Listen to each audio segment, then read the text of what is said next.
Ok, buongiorno a tutti, benvenuti al nostro culto al Signore. Oggi noi siamo qua per adorare il nostro Dio, ok? E per questo io vorrei, prima di ogni altra cosa, sentire cosa Dio ha da dire a ciascuno di noi. Se tu hai portato la parola di Dio, ti invito ad aprire nel libro di Isaia, al capitolo 43, e noi leggeremo alcuni versetti da questo testo biblico meraviglioso.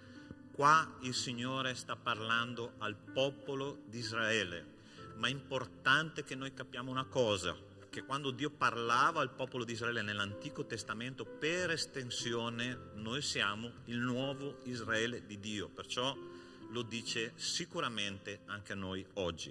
E dice così questo testo bellissimo: ma ora così parla il Signore, il tuo creatore, o Giacobbe, colui che ti ha formato, o Israele. Non temere, perché io ti ho riscattato e ti ho chiamato per nome, tu sei mio. Quando dovrai attraversare le acque, io sarò con te. Quando attraverserai i fiumi, essi non ti sommergeranno. Quando camminerai nel fuoco, non sarai bruciato e la fiamma non ti consumerà. Perché io sono il Signore il tuo Dio, il Santo di Israele, il tuo Salvatore. Io ho dato l'Egitto come tuo riscatto, l'Etiopia e Seba al tuo posto, perché tu sei prezioso agli occhi miei, sei stimato e io ti amo. Io do degli uomini al tuo posto, dei popoli in cambio della tua vita. Tu hai percepito quanto Dio ti ama? Tu hai capito quanto Dio ti ha nel cuore? Ieri ho distribuito una meditazione che diceva che il sommo sacerdote una volta l'anno nel popolo di Israele, nell'antica Israele, entrava alla presenza di Dio con un attrezzo che si chiamava il pettorale, ok? Dove sopra c'erano 12 gemme preziose, ciascuna diversa dall'altra, e con scritto su queste gemme inciso il nome di ogni tribù di Israele. Questo rappresenta Cristo che entrava nella presenza di Dio e portava i nomi dei figli di Israele incisi su queste pietre preziose. Ossia, Dio ha questa cura, questo amore, questa particolarità per ciascuno di noi, questo affetto profondo per ciascuno di noi. Lui porta il tuo nome, il mio nome, ogni giorno alla presenza di Dio incisa su questa pietra preziosa. Tu stai percependo quanto Dio ti ama? Tu stai capendo quanto Dio ha cura della tua vita? Se qualcuno qua si sta chiedendo stamattina: pastore, qual è il mio valore davanti a Dio? Sai qual è il tuo valore? È lo stesso valore che Cristo ha pagato sulla croce, ossia un valore altissimo, la vita del suo figlio. Questo è l'amore di Dio. Sai perché ti sto dicendo queste cose? Stamattina noi ragioneremo su un comandamento che Cristo ci ha dato: è ama il Signore Dio tuo con tutto il tuo cuore, con tutta la tua anima, con tutta la tua mente. Ok? Pastore, come si fa a amare Dio così? L'unico modo per amare Dio così è prima essere riempiti dell'amore di Dio. Se io non ho quell'amore di Dio dentro di me, io non posso assolutamente amare Dio come Lui mi chiede.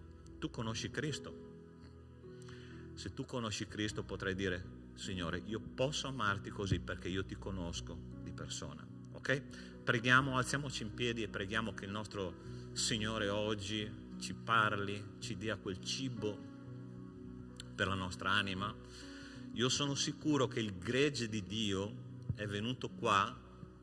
Qualche settimana fa c'era un gregge di pecore vicino a casa mia, no? E c'era una cosa molto interessante. Il pastore era inginocchiato guardando questo branco di pecore e lui teneva d'occhio specialmente proprio i confini di questo gregge, ossia le pecore che si stavano allontanando, no? E lui aveva quest'occhio proprio particolare per queste pecore. Quando qualcuna si allontanava, lui partiva, si alzava, andava a prendere e riportava nel gregge. Questo è il nostro Signore. Quando lui percepisce che noi ci stiamo allontanando, raffreddando, lui viene Lui dà qualcosa per la nostra anima, Lui ci dà quel cibo di cui noi abbiamo bisogno, ci riporta in quel posto dove c'è il calore e l'amore di Dio per ciascuno di noi. Tu sei pronto a ascoltare la voce del tuo pastore, il Signore, stamattina? Amen. Lui ha qualcosa per te, va bene? Preghiamo che il Signore ci parli. Nostro Dio, nostro Padre, la tua famiglia, la tua chiesa, il tuo gregge è qua in aspettativa, Signore. Pecora, ciascuna anima è qua per dirti, Signore, ho bisogno di te. Signore, riempi questo luogo, Signore, con il tuo spirito. Riempi questo luogo, Signore, con il tuo amore, che noi possiamo percepire, Signore, che non siamo una chiesa spenta, morta, che siamo invece una chiesa viva, dove Dio, il vivente, può parlare, può agire liberamente.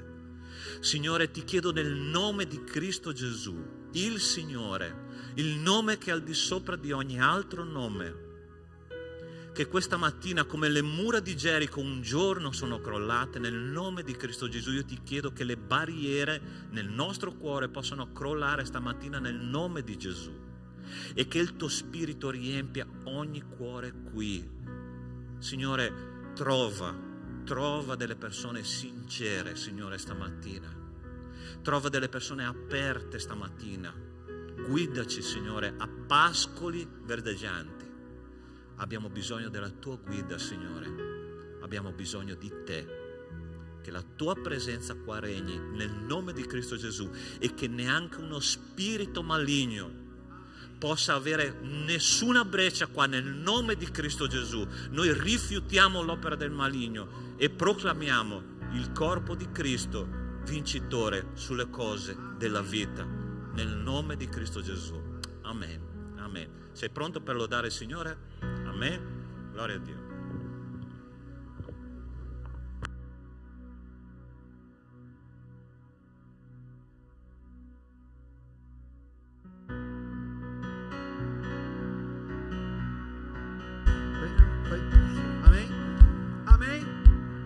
Possiamo cantare con gioia. Gesù è il vincitore. Amen.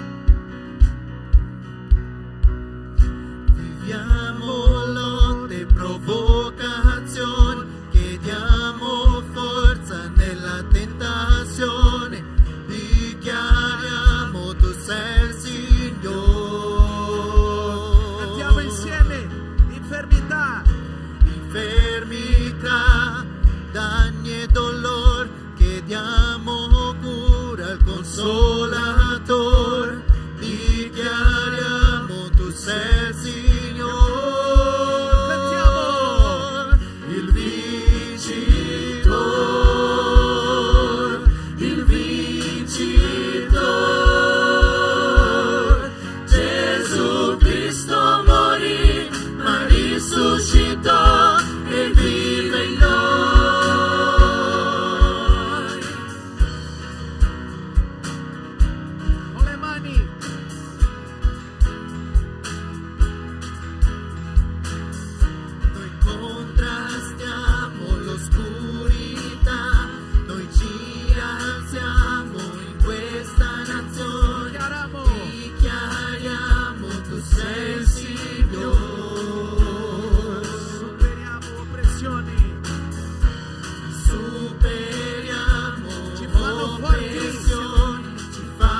dichiariamo il tuo onore.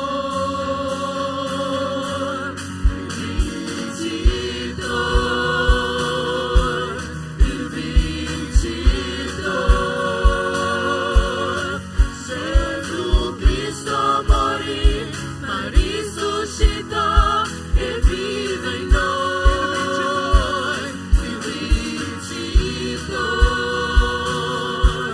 Il vincitor, sono al fianco del Re, Signore Salvatore, di Lui io sono il vincitore.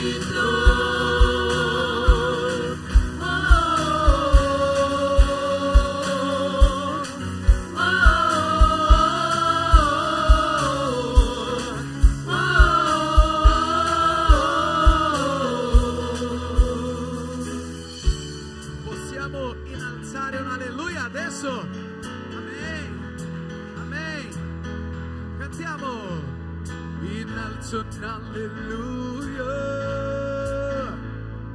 davanti ai miei nemici. Innalzo un alleluia sopra l'incredulità. Innalzo un alleluia, mi armo di una melodia. Innalzo un alleluia, il cielo lotta già per me. Io canterò in mezzo alla tempesta, sempre più forte la mia lode ruggirà. Una volta ancora la speranza sorgerà, la morte è sconfitta, il Re vivo.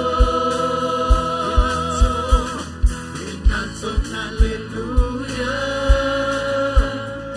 con tutto quello che è in me. Innalzo un alleluia, il male fuggirà da me. Innalzo un alleluia davanti ai misteri. Innalzo un alleluia, la paura non ha forza in me. Io canterò in mezzo alla tempesta, sempre più forte la melodia ruggirà. Una volta ancora la speranza sorgerà, la morte è sconfitta, il Re vivo. Cantalo più forte, cantalo più forte, cantalo più forte, cantalo più forte, cantalo più forte, cantalo più forte, cantalo più forte, cantalo più forte, di nuovo, cantalo più forte, davanti ai miei nemici, cantalo più forte, sopra l'incredulità, cantalo più forte, mi armo di una melodia, cantalo più forte, il cielo lotta già per me. Io canterò in mezzo alla tempesta, sempre più forte la mia lode ruggirà. Una volta ancora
pastore Sandro ha detto prima di iniziare che Dio si prende cura di noi.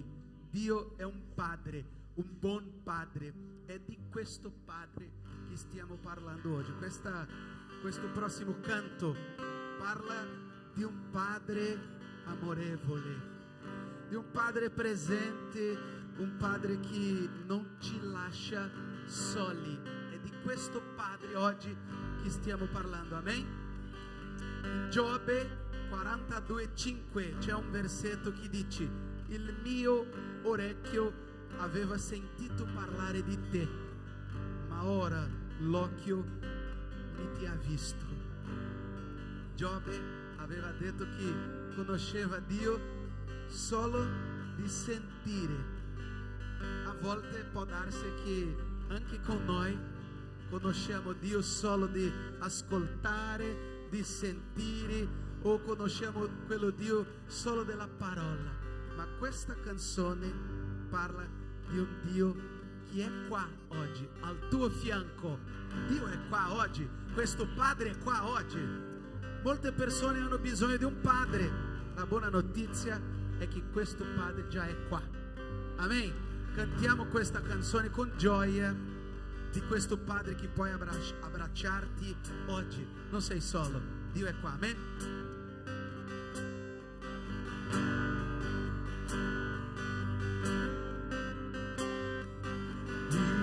Io so le mille storie che narrano di te, ma nella notte hai sussurrato al mio cuore, mi ha detto che ti do gioia e che sei sempre con me.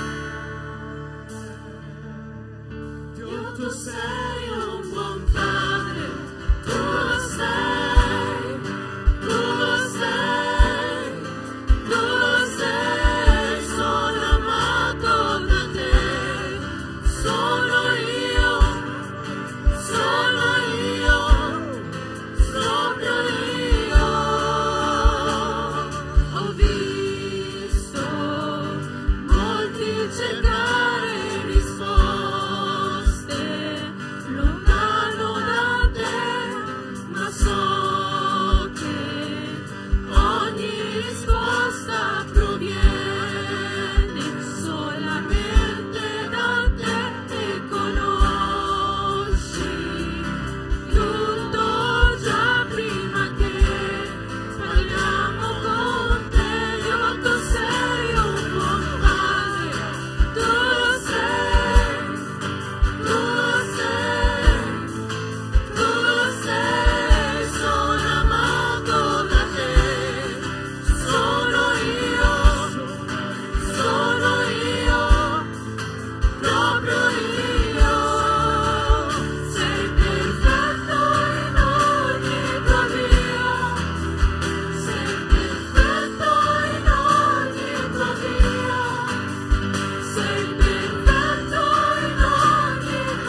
Padre è qua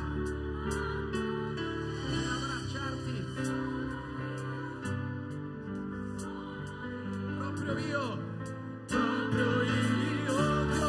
sei un buon padre, tu lo sei, tu lo sei, tu lo sei, sono amato da te, sono io, proprio io.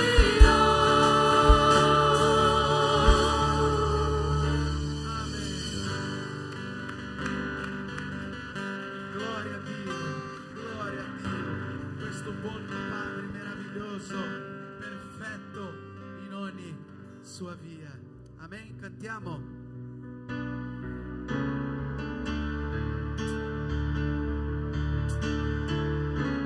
Alleluia.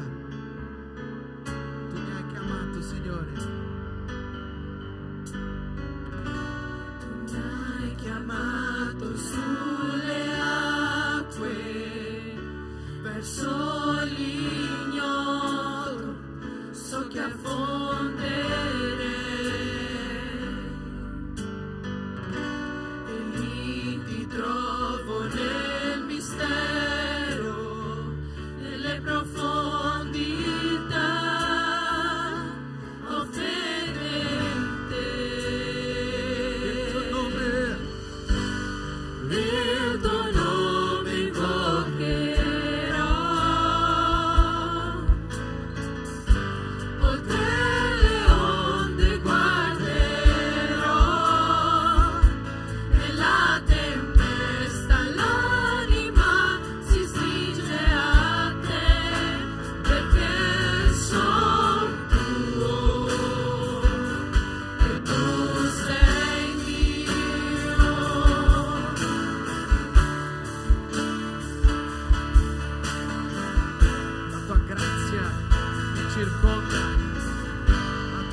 ogni persona che è qui presente possa trovare la risposta in te, Signore. Ogni persona che si sente solo, Signore, qua, che tu possa riempire i loro cuori. Tu sai i problemi di ogni persona che è qui presente oggi. Se tu sei qui la prima volta, se è la prima volta che senti la lode, apri il tuo cuore al Signore. Il Signore si prende cura di te. Affidati completamente a Lui. E Lui sa la miglior cosa della tua vita. Nel nome di Gesù ti ringrazio, Signore. Apri i nostri cuori e benedici ognuno che è qui presente oggi. Amen. Potete sedervi.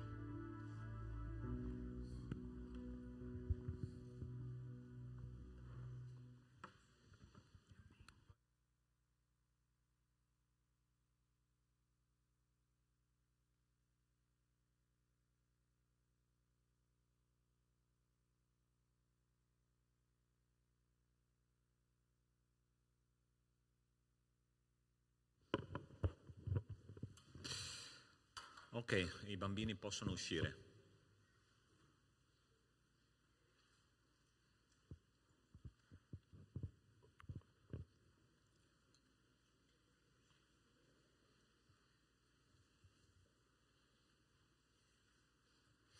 Se c'è una cosa su cui tanti pastori che io conosco, praticamente quasi tutti, sono d'accordo, non c'entra la denominazione, battisti, pentecostali, presbiteriani, metodisti, e quasi tutti quelli che io conosco veramente sono d'accordo su una cosa, che lo sposo sta tornando, ossia siamo veramente alla fine dei tempi.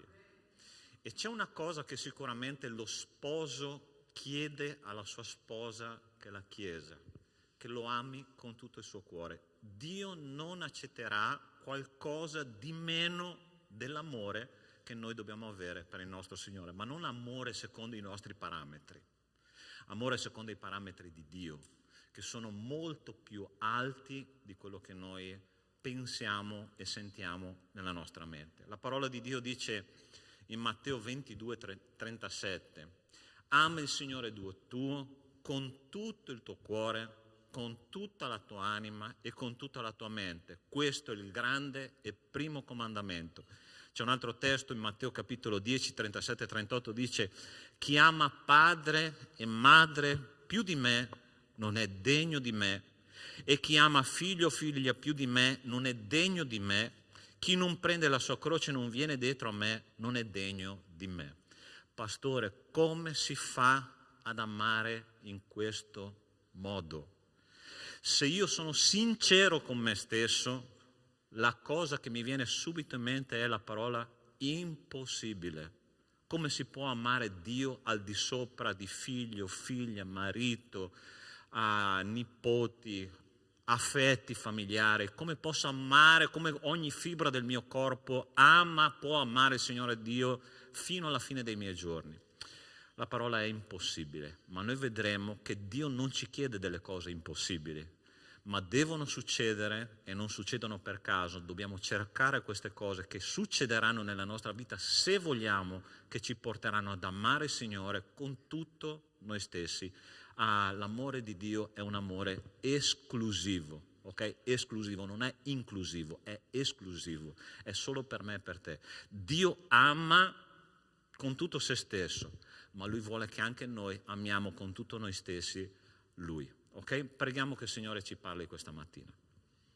Nostro Dio, nostro Padre, io ti ringrazio e ti benedico, Padre. Fino a qua ci hai benedetto con la lode, abbiamo cantato, abbiamo lodato, abbiamo adorato. Adesso, Signore, io ti chiedo nel nome di Cristo Gesù che tu possa prendere la nostra mente, catturare, Signore, il nostro cuore con il tuo spirito, e che tu possa parlare al tuo popolo. Questo comandamento che tu hai dato, Signore, amami con tutto te stesso, noi dobbiamo praticarlo. Non è un consiglio, è un comandamento. Aiutaci, Signore, a capire come. Nel nome di Cristo Gesù. Amen. Noi abbiamo faremo una lunga camminata stamattina, vediamo in quanto tempo riusciremo a meditare sulla parola di Dio.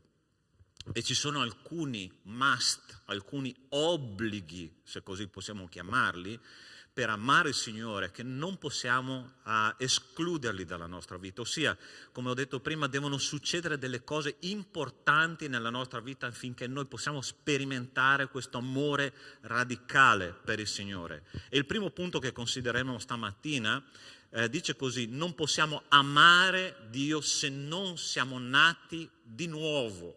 Ossia, io posso essere qua nella chiesa da 30 anni, da 40 anni, da 50 anni, ma non sento quel profondo trasporto verso l'amore di Dio perché ancora non ho sperimentato quello che la parola di Dio chiama la nuova nascita o la rigenerazione, è essere una nuova creatura. È chiamata in tutti questi modi la nuova nascita. Allora c'è un testo biblico molto interessante che si trova in Giovanni capitolo 8. Gesù stava predicando nel Tempio. Vi ricordate quell'episodio in cui i farisei hanno portato davanti a lui una donna colta in flagrante adulterio e lui ha detto, l'hanno messo in mezzo a lui in modo che lui potesse condannarla, ma Gesù ha detto: chi è senza peccato scagli la prima pietra. E in quel momento la parola di Dio dice che molti, come dice Giovanni capitolo 8 versetto 30, mentre egli parlava così molti credettero in lui. State attenti che parola usa la parola di Dio quando dice molti credettero in lui. Quando io sento, pastore, io sono un credente da tanto tempo, sai che la parola di Dio dice che anche Satana crede, ma trema alla parola di Dio perché non è sottomesso alla parola di Dio. E questi uomini che ascoltavano il Signore Gesù, che erano lì attenti a quello che lui diceva, che dice la parola di Dio, che credevano, hanno creduto in lui. A un certo punto Gesù ha cominciato a parlare con delle parole molto profonde, molto serie nella loro vita e ha cominciato a dire loro: ma noi siamo figli di Abramo. A un certo punto, un pochino più avanti, 7 versetti più in là, dice la parola di Dio: so che siete discendenti di Abramo, ma cercate di uccidermi perché la mia parola non penetra in voi. Posso darti un suggerimento sulla base di quello che abbiamo appena letto? Se tu sei qua seduto stamattina e la parola di Dio non permetti che penetri dentro di te, tu ucciderai la spiritualità che il Signore vuole trasmetterti questa mattina. Stai attento, permetti al Signore di parlare alla profondità del tuo cuore. Questa settimana, per consegnarti questa parola, ho dovuto, tra virgolette, violentare le mie convinzioni. Okay? Ho dovuto dire: Signore, devo cambiare tante cose nella mia vita, ho bisogno che tu parli alla profondità del mio cuore, ho bisogno di cambiare delle cose, non posso rimanere tal quale quando faccio un incontro personale con Cristo. Tu sai che tutte le volte che apri la parola di Dio, tu fai un incontro personale con Cristo, non stai leggendo un libro, è il libro che legge nella tua anima, è il libro che penetra nella profondità del tuo essere, è il libro che penetra. La parola di Dio è paragonata a una spada che divide i pensieri dai sentimenti e va nella profondità del tuo essere e giudica i sentimenti e i pensieri del cuore. Quello è il momento più importante. Se tu sei un semplice credente, non sei ancora un figlio di Dio, devi nascere ancora di nuovo. C'è una seconda categoria di persone che la Bibbia definisce i discepoli, ok? Credente non vuol dire essere nato di nuovo, ma neanche i discepoli necessariamente sono figli di Dio. Sai qual è il problema del discepolo? La disciplina. Dio dice: andate e fate discepoli. E quando Cristo comincia a insegnarci a camminare secondo i suoi parametri, noi cominciamo a disciplinare la nostra vita. Ma ti ricordi in Giovanni capitolo 6 cosa dice la parola di Dio? Dice che a un certo punto Gesù ha detto ai suoi discepoli: se voi non mangiate la mia carne, se non bevete il mio sangue, non potete essere miei discepoli. E dice la parola di Dio che molti suoi discepoli si sono allontanati da lui, hanno abbandonato il maestro. Perché? E a un certo punto il Signore dice ai suoi discepoli: Pietro, mi vuoi abbandonare anche tu? Ma dove me ne vado, Signore, che tu hai parole di vita eterna? Se non permettiamo alla parola di Dio di penetrare nel nostro cuore, noi non siamo figli di Dio. Perché? Perché non siamo né credenti né discepoli, ma dobbiamo essere veramente figli di Dio.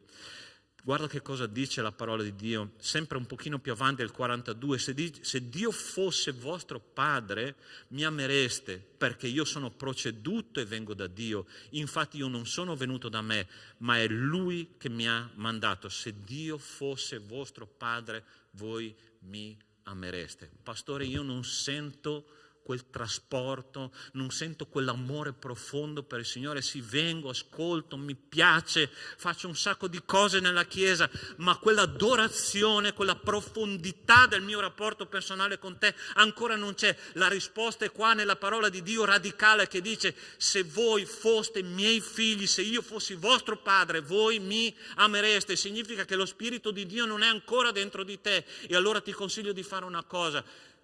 La parola di Dio ci dice: io darò lo Spirito Santo a chi me lo chiede. Fratelli, figli di Dio, è una cosa semplice, basta dire: Signore, ho bisogno di nascere di nuovo nella tua famiglia. Dammi lo Spirito Santo di Dio, perché quando lo Spirito di Dio entra dentro di noi siamo capaci di adorare, siamo capaci di amare, perché la matrice della vita di Cristo scende nel nostro cuore, riempie la nostra vita e noi non desideriamo nient'altro. C'è un piatto tipico mantovano, non so se conoscete, che si chiamano gli agnolini. Gente, quanto sono buoni quelli. Il sapore degli agnolini che mia mamma faceva, ancora oggi se ci penso, già siamo in un'ora abbastanza vicina, no, al pranzo. E se ci fossero agnolini tutti i giorni, state pur sicuri che io li mangerei. Quando uno ha assaggiato il sapore di Cristo, tu vuoi solo quello.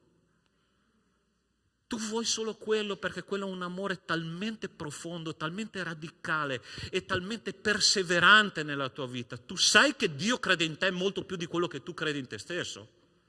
Tu lo sai questo. Quando tu sbagli durante la giornata, quando tu pecchi, quando tu cadi, quando tu pensi male, tu cominci a criticare te stesso, a fare autolesionismo spirituale, e il Signore dice: dai, rialzati, perché io credo in te. Forza, cammina, perché sono al tuo fianco. È questo che il Signore sta dicendo stamattina. E tu sei prezioso agli occhi di Dio. Ma se tu non ami ancora il Signore è perché qualcosa ancora non è successo nel tuo cuore, il tuo orgoglio ancora non si è abbassato e non hai permesso allo Spirito Santo di possedere la tua vita. Che brutta parola, pastore, possedere, ma è questo che deve succedere. Io sono tuo e tu sei. Abbiamo appena cantato, gente. Tu vuoi essere riempito dello Spirito di Dio? Ci sono delle volte, fratelli, non so se si può dire questo in diretta, vorrei essere pentecostale, ok?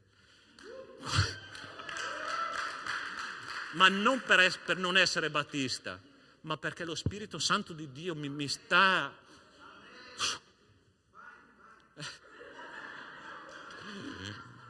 Fratelli, lasciamo che questo Spirito di Dio riempia i nostri cuori. È questo che noi dobbiamo fare. Dio è una realtà, Dio vivente. Non è una teoria, non è lettera morta. La parola di Dio è lo Spirito di Dio per la rivelazione di ogni giorno nella tua vita. Chiedi un appuntamento al Signore. Lui è meglio di WhatsApp. Lo sai questo segreto? E ogni tanto Lui ti manda le notifiche. Pastore Sandro, sono qua, voglio parlarti. Sarà che noi rispondiamo all'appello di Cristo? Se io amo Cristo veramente è perché sono nato di nuovo. Se non amo Cristo è perché ancora non ho conosciuto l'amore di Dio personalmente. Secondo punto, l'amore di Dio è esclusivo.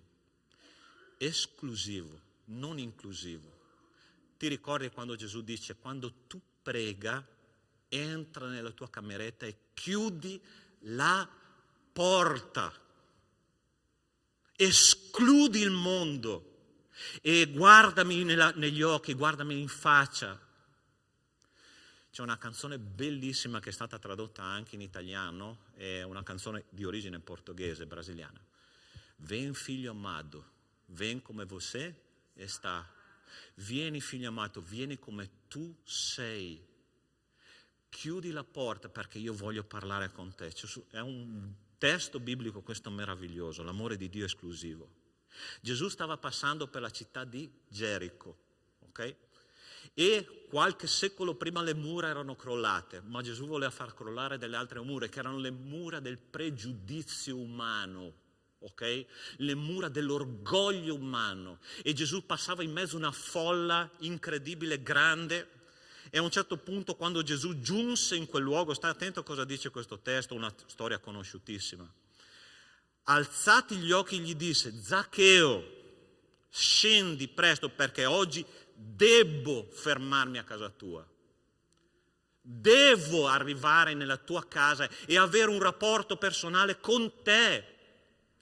Guarda Gesù, in mezzo a una folla tutti lo prendevano, lo tiravano, parlavano e volevano qualcosa. E questo piccoletto che era Zaccheo, che era il capo dei pubblicani, il capo di una montagna di peccato, perché voi sapete che i pubblicani facevano la cresta sulle tasse, erano i più odiati di tutti nella società ebraica. E questo piccoletto che sapeva che aveva questa cosa dentro di cui voleva liberarsi, che era la sua natura peccaminosa, cerca di fare di tutto per arrivare da Gesù. A un certo punto il racconto dice che sale su un sicomoro, su un albero, mette la testa in mezzo alle foglie e Gesù lo guarda, in mezzo a tutti quelli che lo stavano seguendo: Zaccheo, è con te che io voglio avere un rapporto personale, io voglio venire nella tua casa e cambiare qualcosa.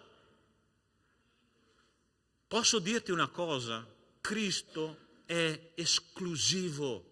Stamattina sta parlando con te, non con la Chiesa, con il tuo cuore. E lui ti dice: se tu ascolti la mia voce stamattina, apri la porta, perché io voglio venire nella tua casa. Voglio. Ma sai una cosa? C'è un segreto che ti voglio dire stamattina. La porta della tua casa ha una maniglia solo, e quella maniglia è all'interno. Cristo non la aprirà per te. Lui sta alla porta e bussa, e tu devi aprire, ma dipende dalla tua volontà. E quando Cristo è entrato nella vita di questo uomo, Zaccheo si fece avanti e disse al Signore: ecco Signore, io do la metà dei miei beni ai poveri, se ho frodato qualcuno di qualcosa gli rendo il quadruplo. Gesù gli disse: oggi la salvezza è entrata in questa casa. Quando io conosco Cristo, qualcosa cambia.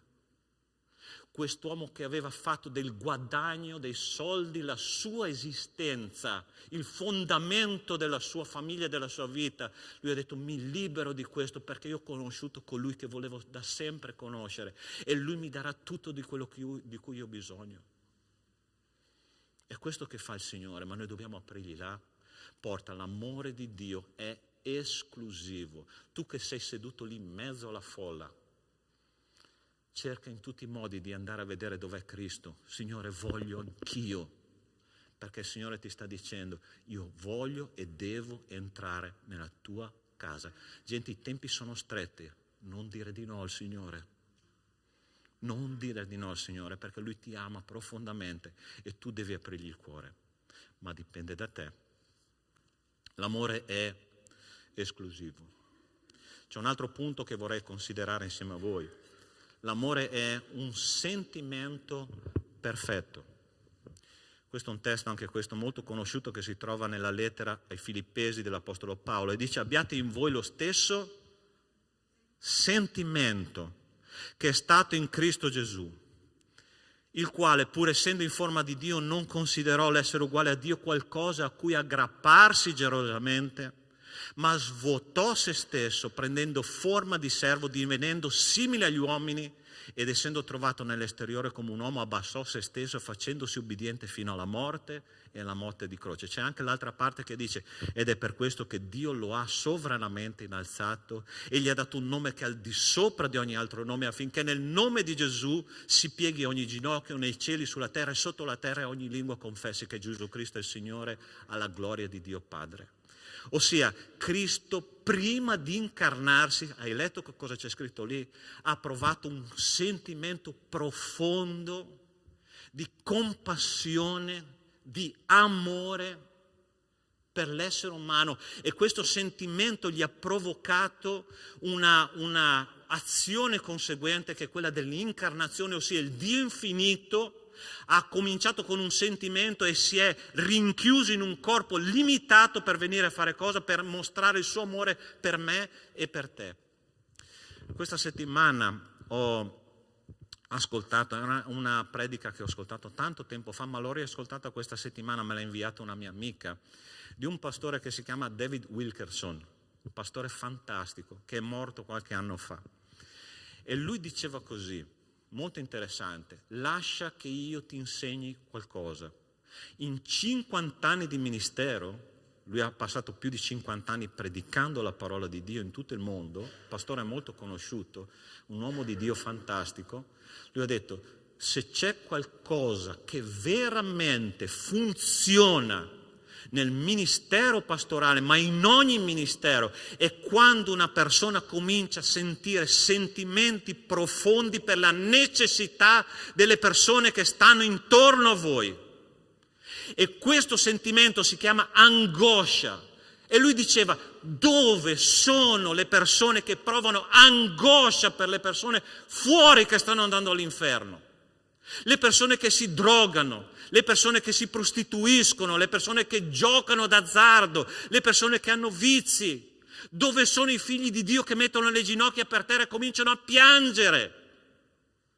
E nel momento in cui noi cominciamo a piangere per queste persone, sai che cosa succede? Che Dio arriva e comincia a condividere i sentimenti che Lui ha nei confronti di queste persone. E Lui ci mette dentro una voglia di abbracciare queste persone, di predicare la parola di Dio a loro e di portarli alla presenza di Dio, al trono di Dio. Ma se noi continuiamo a essere freddi, continuiamo a essere piatti nella nostra vita cristiana e continuiamo a dare priorità a cose che sono nostre, perché non pratichiamo, fratelli, quello che dice la parola di Dio, che dice: occupatevi prima del regno della giustizia di Dio e tutto il resto io mi occupo di voi. Ma tu ci credi in questo? Tu ci credi che Dio si occupa di te? Allora occupati del regno di Dio, non mettere altre priorità. Pastore, ma io devo fare spesa, devo pagare le tasse, devo fare questo, devo fare quell'altro. È vero, anch'io le devo fare.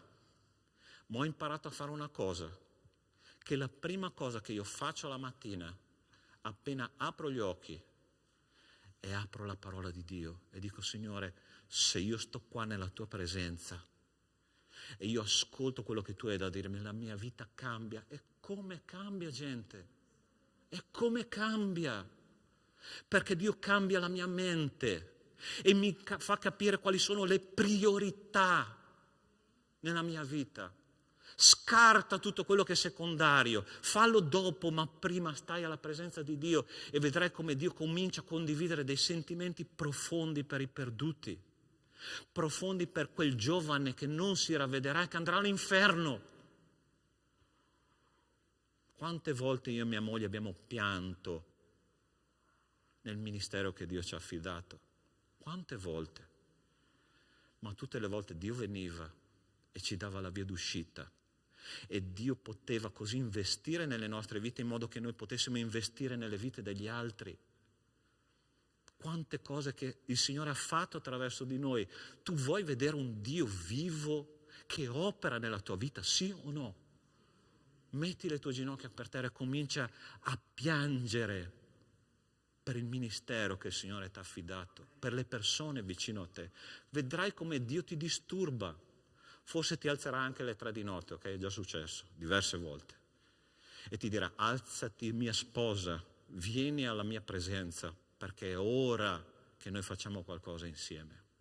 L'amore è un sentimento perfetto che ci porta a un'azione spirituale che avrà un grande effetto nel mondo spirituale.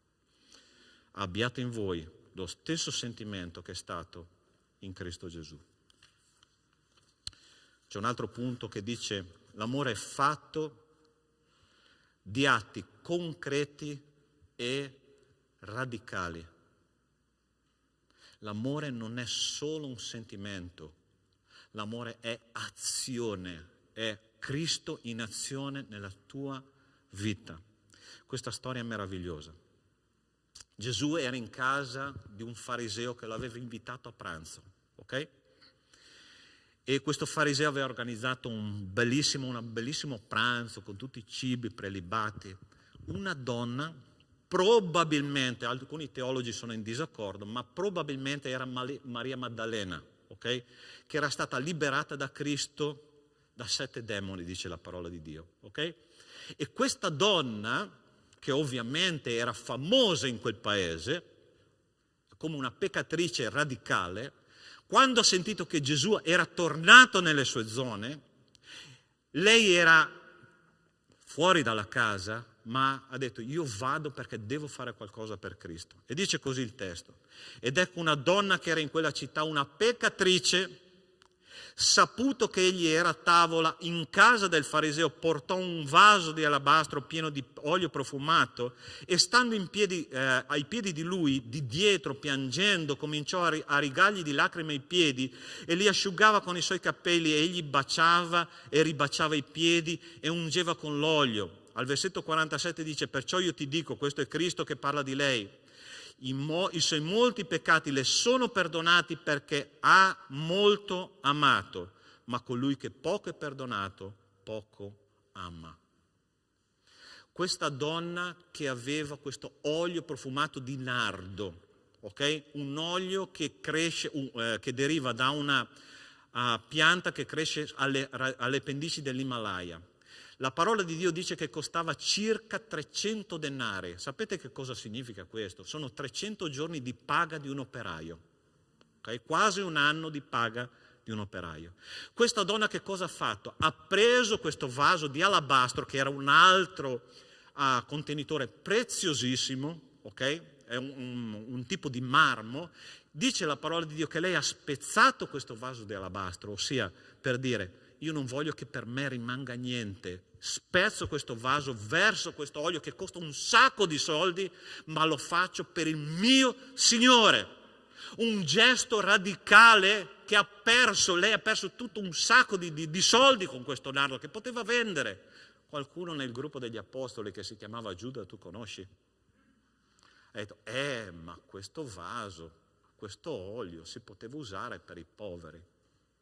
E Gesù ha detto: lasciate stare i poveri, perché i poveri non prendete questa scusa, perché ce li avete sempre con voi, ma lei ha fatto un gesto per me e questo gesto sarà ricordato in tutto il mondo. E ancora noi oggi predichiamo su questa donna perché lei ha fatto un gesto pratico, un gesto radicale, offrendo la sua vita, le sue sostanze, tutto quello che lei aveva per la gloria del Signore. Posso dirti una cosa, caro mio: non offrire al Signore quello che ti rimane, offri il tuo meglio, perché la tua vita sarà radicalmente diversa. Offri il meglio del tuo tempo, offri il meglio delle tue risorse, offri il meglio dei tuoi averi, perché questo Cristo vuole, perché Cristo è il Signore e Lui vuole essere amato. Così non dare quello che ti rimane. Dai il meglio di quello che tu hai. Quante volte, fratelli, mi è costato portare alla presenza di Dio i miei averi, la decima, le primizie, perché non a caso la parola di Dio dice che sono primizie. Perché primizie? Il primo frutto del tuo lavoro, la crema, no? Del tuo lavoro, ossia la porto alla presenza di Dio perché questo è quello che io amo fare. E tutte le volte che ho avuto una crisi finanziaria nel corso della mia vita, della mia storia, ho detto: Signore, io manterrò fisso quello che io do, perché so che tu ti occuperai di me. E fratelli, posso dirvi una cosa: il Signore è stato molto fedele. Quante volte noi abbiamo paura di dare per rimanere senza? Questa peccatrice ci ha insegnato un principio fondamentale: io do il mio meglio perché il mio Dio merita. Il tuo Dio merita il meglio di te. Il tuo Dio merita il meglio. E Lui sa perché. Perché Lui vuole mostrarti tutto il suo amore. Ma noi dobbiamo sperimentare questo amore. Prima dobbiamo fare il meglio per Lui. ultimo punto di cui voglio parlare con te.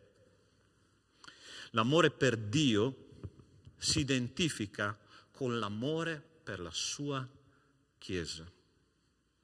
Io non posso amare Dio, dire di amare Dio, se io non amo la comunità dei credenti, perché la Chiesa è chiamata il corpo di Cristo, l'edificio di Dio. Di chi è? È mio, è di Cristo, è mio, è di Dio.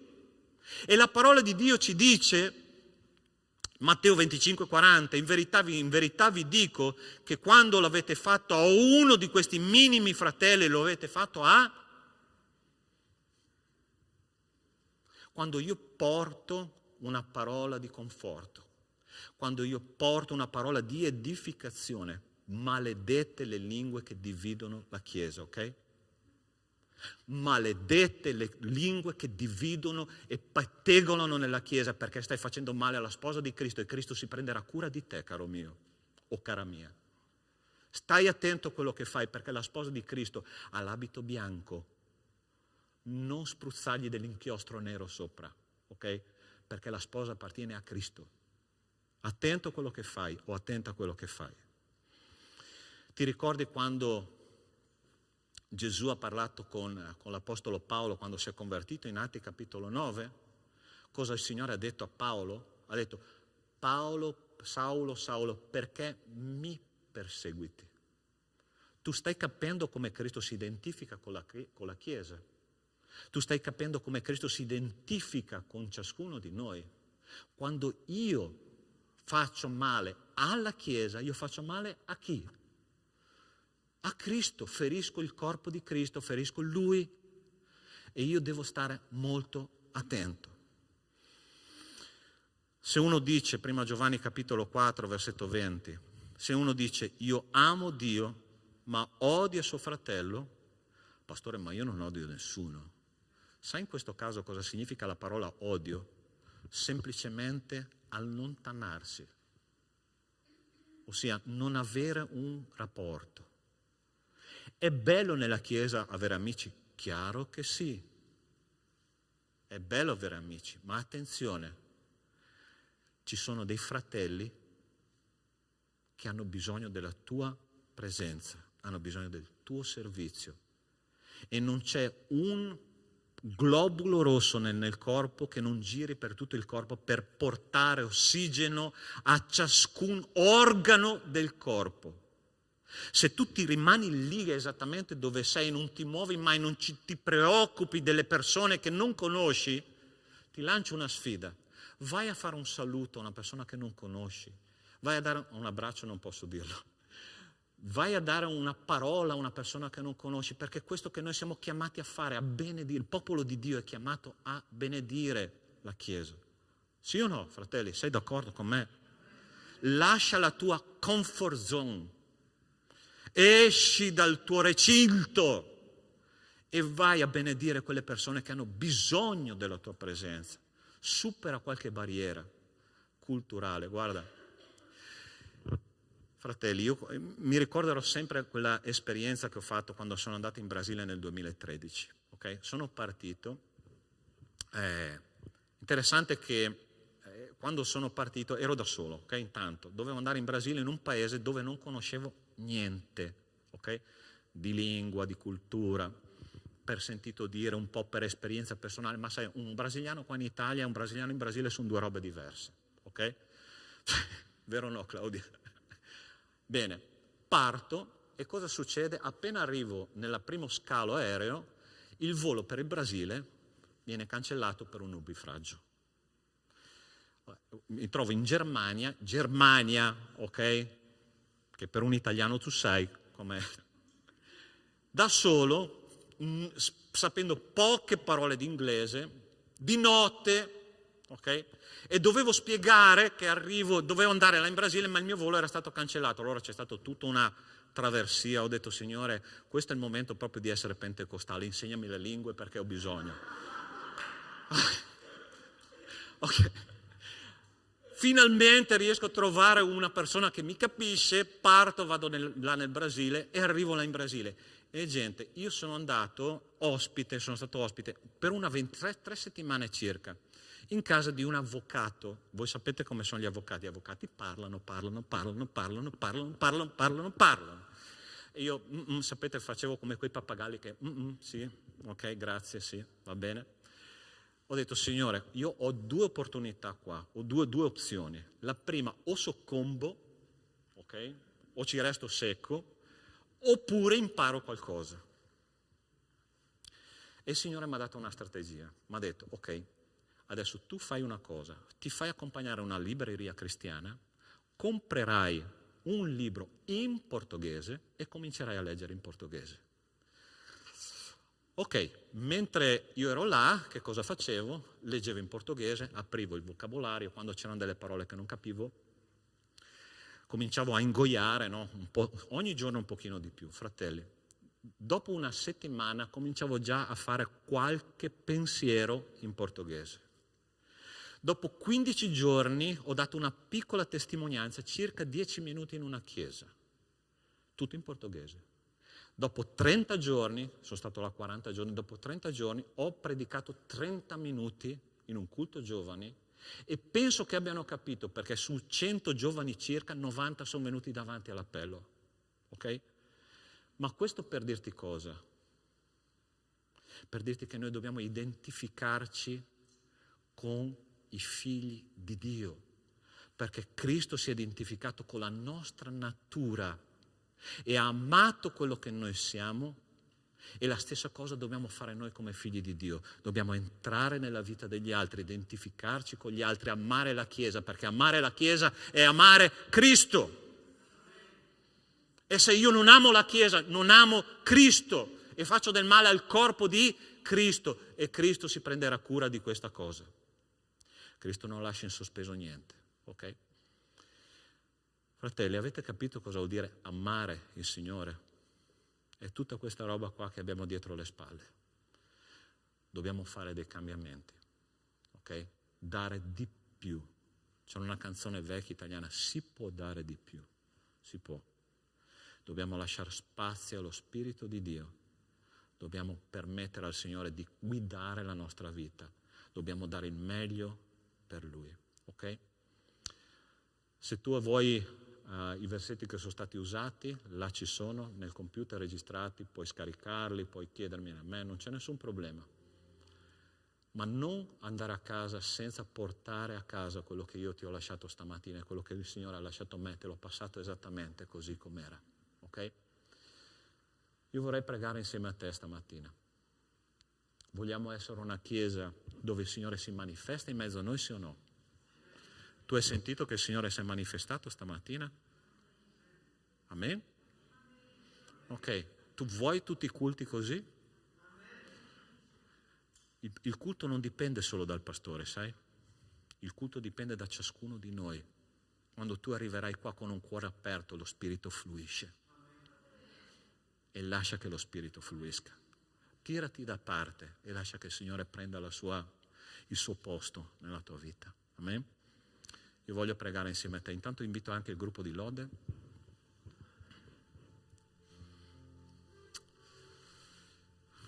Mettiti in un momento di riflessione col Signore.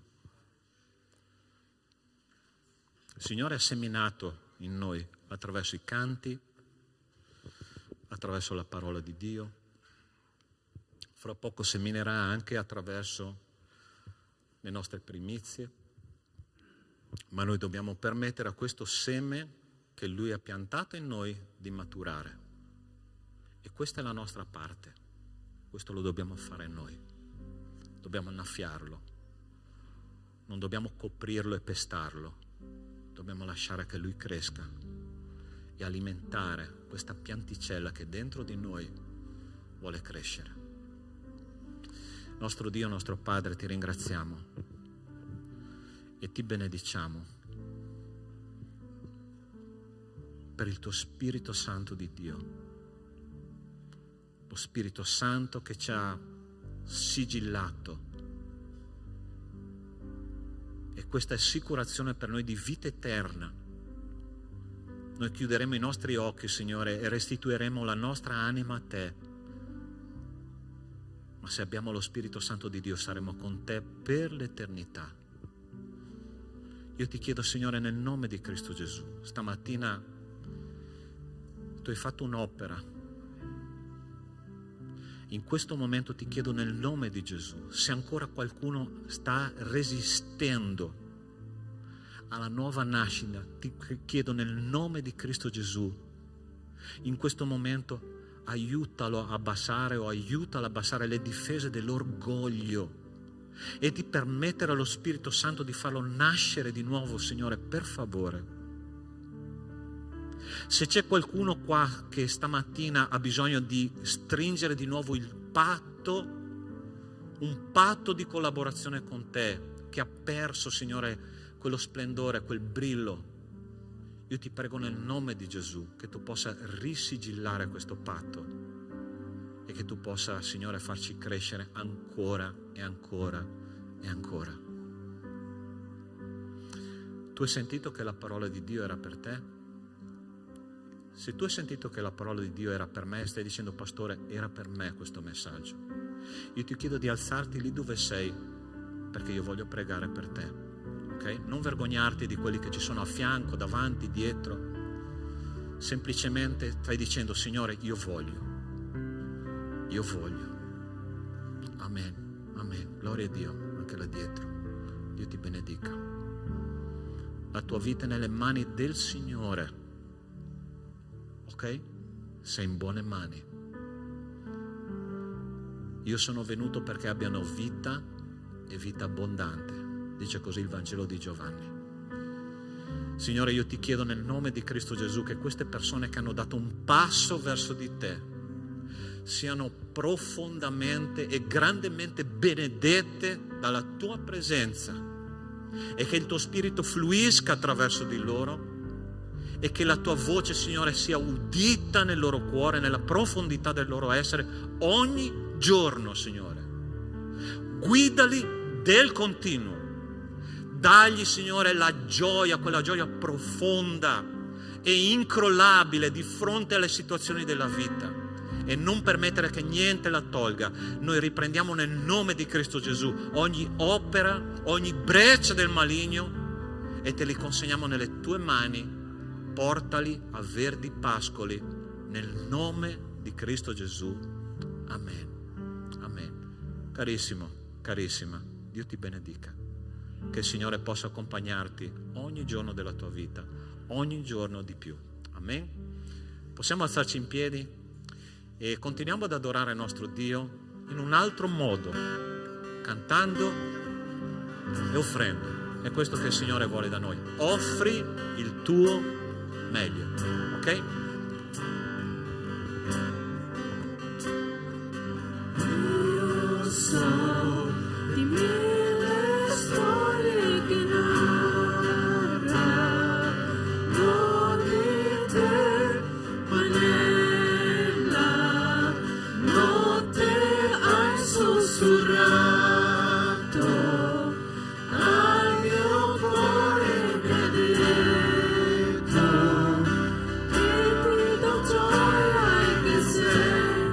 Sempre con me, Dio, tu sei un buon padre, tu sei,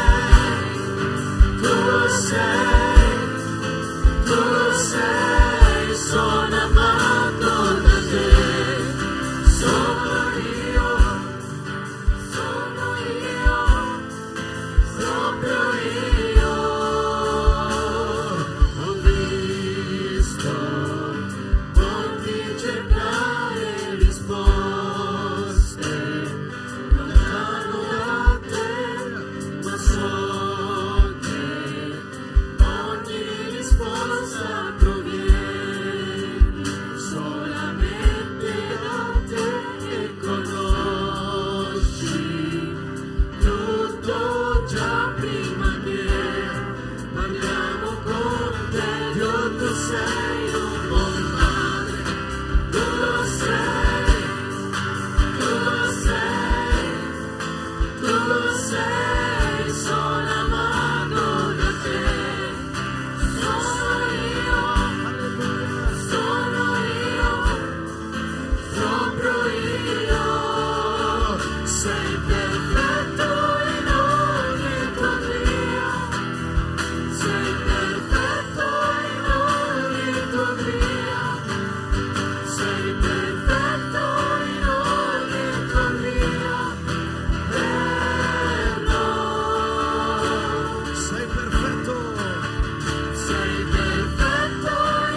proprio io. Tu sei un buon Padre, tu lo sei, tu lo sei, tu lo sei, sono amato da te, sono io,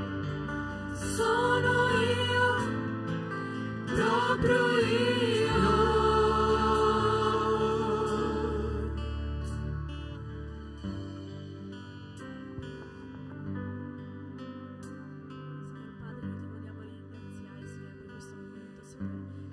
Parlato, Signore, e noi abbiamo aperto il nostro cuore, Signore. Noi sappiamo che tu, Signore, stai operando ogni giorno nella nostra vita, Signore. Ti ringraziamo per queste offerte, per queste decime, Signore, che tu possa benedire coloro che non hanno potuto offertare, Signore.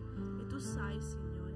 Per questo io ti chiedo, Signore, che tu possa essere con ognuno di noi, Signore, e aiutarci, Signore, in ogni momento. Ti ringraziamo nel tuo nome santo. Amen. Sì, ok, potete sedervi. Allora, questa cosa so che non piacerà a qualcuno, ok? Ma non so se avete notato che la Chiesa sta cambiando un pochino fisionomia, no? Ci sono questi pannelli e tanto è cambiato il suono nella Chiesa, ok? Stamattina veramente ho percepito che la qualità del suono era completamente cambiata, ok? Allora, perché succede questo? Perché ci sono fratelli che si occupano di questa cosa, ossia di migliorare costantemente la qualità di quello che noi ascoltiamo ogni domenica mattina. Allora, vorrei fare un ringraziamento particolare a Riccardo, che è stato qua 8 giorni su 8.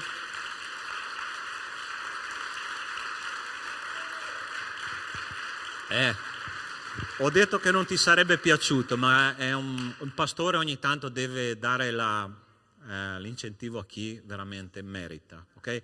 A lui, al fratello Emerson e altri fratelli che hanno lavorato nella Chiesa.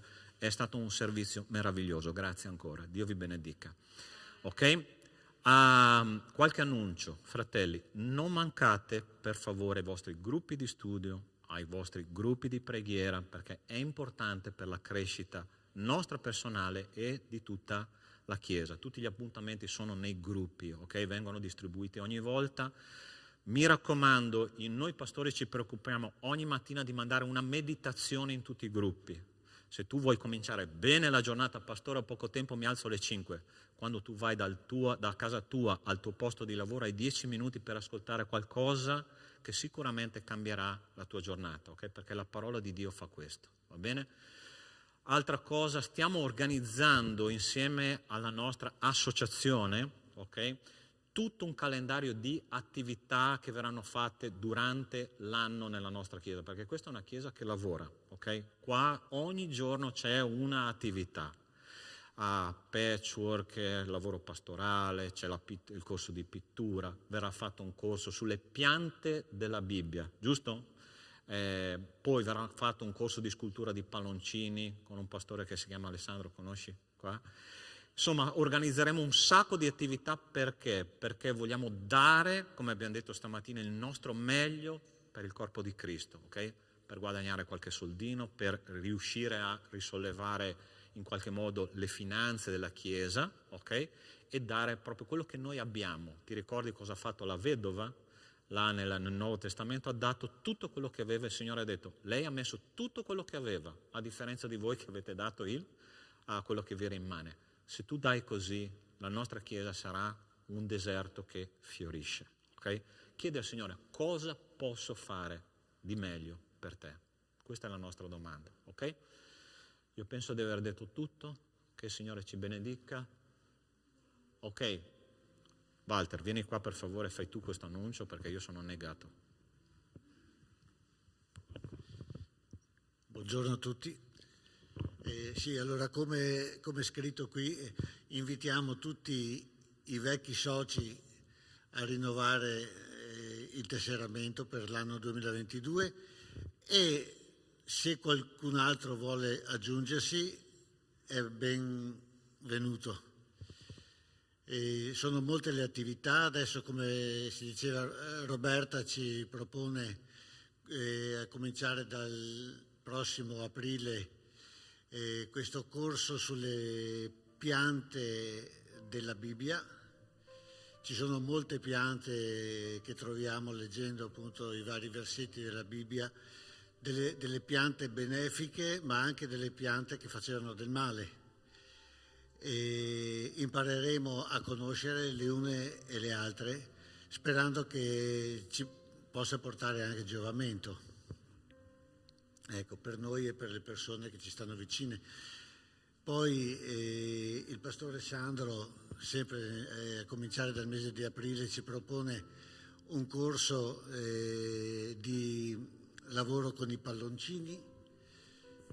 Ci sono molte cose che si possono fare con i palloncini, molte decorazioni per ravvivare i nostri ambienti, per far giocare i bambini, anche per usarlo negli incontri di catechesi con i bambini.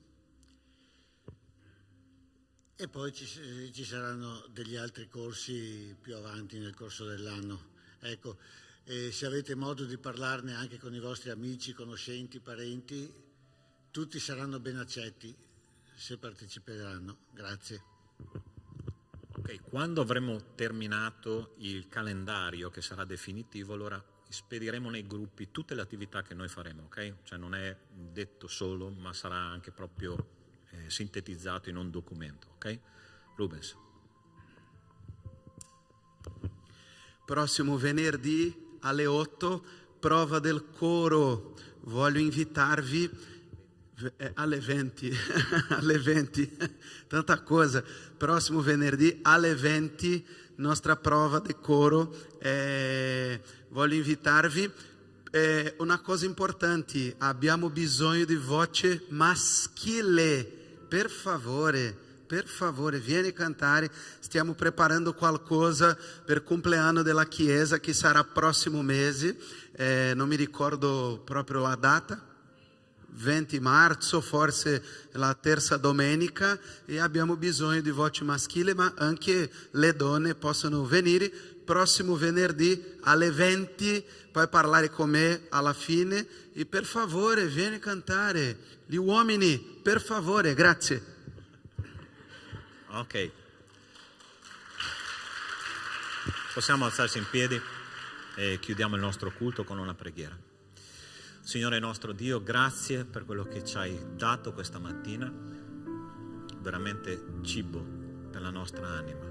E adesso, Signore, che torniamo alle nostre case, abbiamo una settimana di sfide, di lavoro, di scuola, famiglia, problemi da affrontare, ma anche tanto da gioire, Signore, perché sappiamo che tu ti prenderai cura di noi. E adesso che torneremo, Signore, alle nostre case, ti chiedo che l'amore di Dio nostro Padre, la grazia salvatrice di Cristo e le consolazioni dello Spirito di Dio con noi siano e con tutto il popolo di Dio su tutta la terra, da oggi e per sempre. Amen. Dio vi benedica, buona settimana.